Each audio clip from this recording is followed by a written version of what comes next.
AM House of Fragrance. We deal in all types of fragrance, mists, lotions, creams, shower gels, face and body oil perfumes.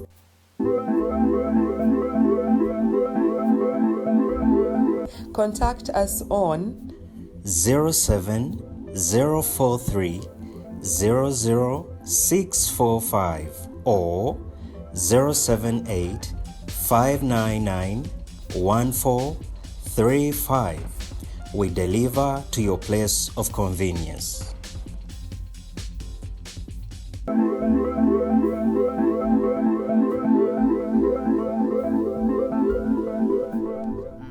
Industry agenda ituvuga speed ebintu bingi ebigenda maaso n'okuba nti waliwo yambuuziza nti what is your relationship between you and Zari? Mbadde nkyerabidde Zari the boss lady bangambye nti mbu ayinza okumeketa vibingira ku music wo akupushinga buli kaseera. It was yesterday by the nabadde ne boss wange yakimbuuziza, in fact agenda kwerape nga awulidde kino kibuuzo. Yeah. Zari, I think mubakazi Uganda abavuddeyo ne balaga love yaabwe gyendi, like abantu abalinako influence. Zari, I would say she's my number one fan. Okay. Cause yavaayo ko even one day nakola live eyo yali ku magazine, yali ya magazine ngali live. Okay. Then she confessed nagamba, this is my favorite artist right now, this is my favorite artist, Victor Rose. So she's my fan ye muntu by the way simu meeting anga nako. We once talked on IG naye sinti mutulina conversation mpanvu nnyo naye nga she's my fan, kyemmanyi nti anjagala nnyo ng'omuyimbi. So ebirala byonna sibimanyi, sina de number sina simulabangako kwegamba naye ate naali agadde nange mu meeting mulage nange nti nsiima, because I really appreciate the push she's giving to my music. Like I'm pushing nnyo because Zari ye muntu mukazi asinga following I think in Eastern Central Africa. She's an African, African Kim Kardashian. Yeah, she's very, very influential. So wavayo naberanga supporting a man. I'm just humbled naletaze nange okumulagako tinsiima munange physically mweyanze musoga munange. Last year walina ennyimba nyingi, wali mu competition n'abayimbi abalala okuli Palaso n'abasigaddewo kuba bonoonya ennyimba za Victor Rose. Yalina ennyimba, yalina ogeza, yalina official n'ennyimba endala ezaakola obulungi. Omwaka guno what is your program? Bafani bo balindiridde, what is your program? Tusuubira ki? Luyimba kirozzaako ng'oggyeko oluyimba lwange lwensinga okwagala, kubanga abatulaba tulinayo oluyimba baluyita twesangeyo. One of my favorite. Tulina naye mu nsonyi endwala n'olugereko. Apart from that song, what is your program guno omwaka? Tusubirayo ka concert, tusubireyo ki guno omwaka? Guno omwaka tugenda kuta music. Kaspeedi kayinza okubaamu kakanje. Kaspeedi kayinza okubaako kakanje okusingako luli, naye mbasaba mubeyaringe. Oba tolina wakwekwata atalina nongo wakufa, kwata olusibiro lwa mamiwo olukwata olunyweze. Oba tolina funa enkondo ofuneko kubawe bati wekwate, kuba music guno omwaka tugenda kuta ali abnormal eka. Tugenda kola bintu bya abnormal because we are abnormal. Soko yogereko nga tusiibula.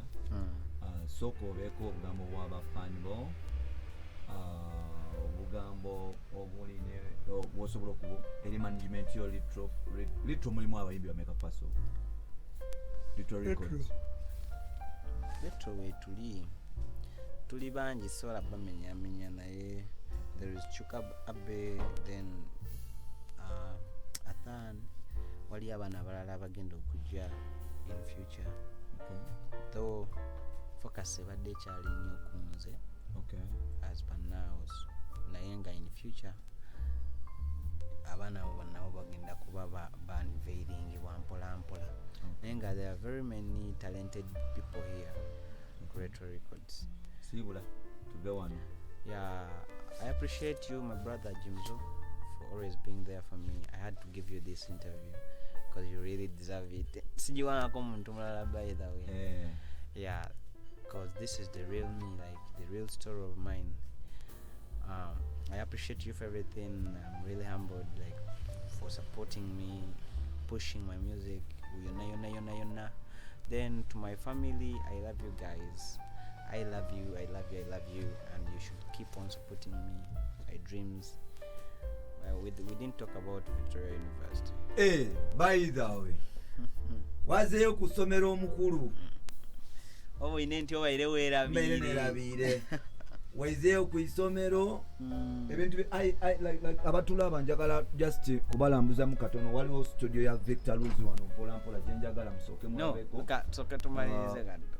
Mbadde njasooka batwalamu tudde bulungi naye babiteekateekaawo ngenda kusaba banteekereko computer ezo tujje. Victor, congratulations bro. Mwana chakabi mwebale kunsabira. Kogwe nti wafuuse star, wafuuse celeb, oddayo ku ssomero, Bad Black bamugjayo, baleeta Ginger Boy afuuse brand ambassador. Life y'essomero ojita like ku ssomero abaana bakutundira batya, like weeyisotya ku ssomero kiki abaana kye bakwogerako, abawala ku ssomero bahandolinga otya kubanga oli lover boy. So kutunyumize ku experience y'essomero tubeewo. Sinaba kubeera nnyo ku ssomero, like sinaba kwa attending classes nyingi. Because the first day was yesterday, nagenzeeyo naye sa attending nnyo like somero like classes, nagenzeeyo as an ambassador, not as a student. Okay. So next time wengendo gendayo nga student, I think nja kuba nkuwa story entuufu bukya bwe kiri naye nga yakuconnectinga ku Victoria University. Kati nali njagala kusoma nga ekibuuzo nentandika okwebuuzaako ku universities nga njagala kufuna university kijengendako nga njagala kuddayo. So simanyi Victoria University ani yagibbirako. Ngenda okubeerawo ngaafunayo akasimu nga ngamba oba oyagala kujoininga ki university asobola okujja n'osomera eno. Little did I know nti ku deal y'okusoma oba kusoma kujja kugirako scholarship ne ambassadorial deal. So it's just a pleasure and I'm humbled. Kati akasentu kalina bano bagenda kujja ekye-10 mu lo. Tugenda batwalako mpolampola, genda tulambuzako studio tulabe okukolera music mpolampola, just kikakiyaye tetugenda nnyo biwanvu. Lwakuba mulina zi corporate zammwe ezo twali tubadde tukusaba tubeeyo ne tune ezafuluma tubeere ne exclusive music, like eno exclusive interview twali twagalayo music nabafuluma otusapulira yadde kuyimba bubiri kale newe tuba twesangeyo kale tuyimbiremu peya kapera Victor. So Retro Records, yes, yeah, Retro Records tugenda kuba tuba mwebale kutuwagira twazimba ne studio yaffe. Yeah man, yeyo yeah man. So bano betukolera omuziki gwaffe mpolampola, twavingira omuziki gwaffe madde nkusaba otulekaawo kakiyaye otuleka eno zina awadi zaffe zetuwakawangula so far. This is know. high school awards ya last year 2021 2020 yeah, then that's Galaxy FM Zina Awards best group, that is 2021. Okay. That's last year. Okay. Yeah. So wanengoma weziva Wanengoma wetusinziira okutulugunya eggwanga. bana soko beyo kokale kuluyimba lonna Akayimba luyimba ki lwe tugenda okufuluma okuta music mungi lwe tugenda okuta twesangeyo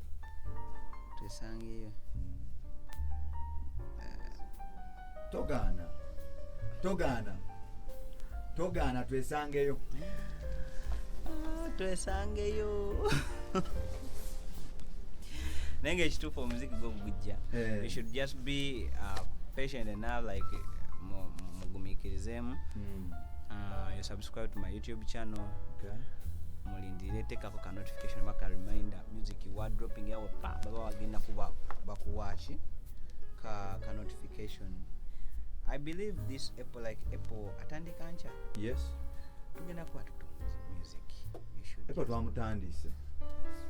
Almost twamutandise. Yeah, tuli mu Apple already. Muguno mwezi gwenye tugenda kuba tutomuziki. Kale. Yeah. So you should just be patient. To your fans. Abafani bange sinaba bingi byakubagamba naye mbasaba just mwongere okumpagira. Yeah, bingi ebyokwachivinga wano. This is just the beginning of everything. This is the beginning of victory. Tulina okulivinga by the name Victor. So I'll be the happiest singer one day or more days. I be ranked as the top artist of the year. Nange negomba Palaso man. Wegomba Palaso. Emyaka ebiri kati sazino ya top artist emyaka ebiri okitegeera. But olina kwebaza Mukama nti namugina emyaka ebiri mwabadde top artist. Ali nawe abadde bengoma nga aziwulira. Ebyaddala. Ng'aziwulira. Ladies and gentlemen, mwebale kuba nti mutulaba ono muganda we bamuyita Victor. Nsanyusa nnyo okuba nti musanga okuba nti mukwano gwange. Sisobola kukiteeka for granted okugamba nti oba oliawo kino mbadde nkideservinga mbu yali kimpadde, but because of the sacrifice gyasazeewo okuba nti yeefiriza n'agamba nti kimusolo leero sigenda kugenda ku ssomero ngenda kuba nti tunyumyamu ne bafaani basobole okuba nti batutegeera n'okuba nti tweyongerayo n'ebintu nga bibiri. Omusajja ono yeekuuma nnyo, ndaba wali akagundi ka covid nti tomala gajja buzi. Spraying a sebo tomala gajja buzi n'okola kiso mugayo no wakabinyo. So badde ngamba nti Victor webale nnyo tuwa time kwogerako naawe n'abatulaba mwena bali kuba nti oba oli amutamu naffe ebbanga lyonna musigale nga mugoberera buuza ekibuuzo kyonna kyoyagala okumanya ku Victor Luzi. Osanga njamukomya mu part tukubanga wagenda kubeera wakambwe nnyo. Nkimanyi bulungi nti bingi byalina okuba nti akola mu maaso awo. Yafunye ebintu bingi byatandaba okuba nti atwanjulira. Waliwo projects nyingi tulina okuba nti twogerako gyezitasobodde okuba nti twogerako. Alina otwanjulira ebintu bingi bakyalibe baani. So part episode tujja tugenda kukola ne Victor Luzi. One of the big collaborations zaakoze tuzogereko. Sijja zimenya kati kubanga naaba nkoze bubi naye ng'ate tulina essanyu okutegeeza nti ne Catherine ke bagenda okuba nti ke baakola tekaakomaawo ne bakatarian kando bakateeka mu movie mpola mpola tugenda kugenda maaso okuba nti tuzogerako mpola mpola osobola okuba nti omanya. Agenda kusaba producer wange ogenda maaso okuba nti ebintu bino bikola bulungi otekeyo omusajja ono nga balina okubeera nti bibeera tujja kusigala nga tumuleeta mpola mpola tunyumyeko ebintu byamu. Bamutantam Jimson no nasaze okuba nti nzija mu field of course okunyumya ne muganda wange nange sitera nnyo twagala nnyo ebintu byakola interview naye interview gye nasalawo okuba nti I promised myself okukola interview esooka nga nina gikola nekyali wange amanyikiddwa nga Victor Luzi Ginger Boy.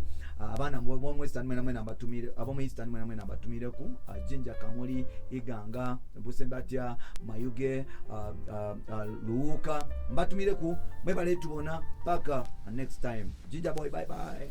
SBM House of Fragrance. We deal in all types of fragrance, mists, lotions, creams, shower gels, face and body oil perfumes.